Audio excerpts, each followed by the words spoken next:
La guerre exige beaucoup d'un peuple, nous le savons d'expérience. La déclaration de guerre est un discours sans réplique. Solennelle, elle obéit à un schéma intangible. Les règles en sont diversement incarnées par les présidents qui l'énoncent. Au cœur de la déclaration, la formule décisive, l'ordre de feu, témoigne de registres différents.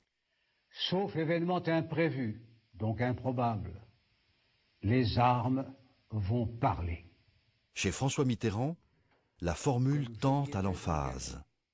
Nicolas Sarkozy, comme François Hollande, évite toute grandiloquence. Nos forces aériennes s'opposeront à toute agression des avions du colonel Kadhafi.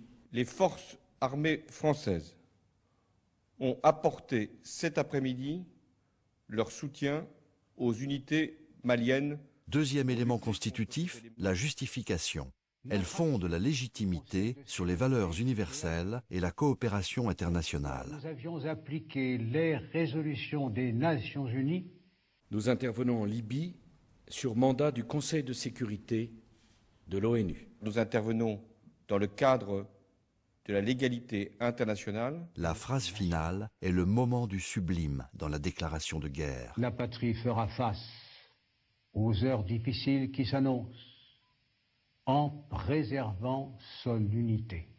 Sollicitation de la nation comme un bloc pour Mitterrand, proclamation de la mission historique de la France pour Sarkozy.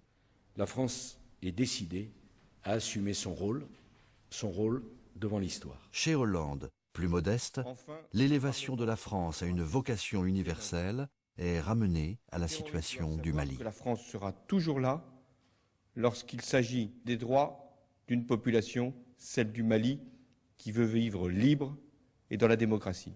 En résumé, la déclaration de guerre est un genre figé. Chaque chef d'État se l'approprie selon son style personnel. Tout en souscrivant aux règles du genre, celle de François Hollande affaiblit l'emphase et normalise le sublime. La force de sa proclamation est moins dans les formes du discours que dans la soudaineté de son apparition.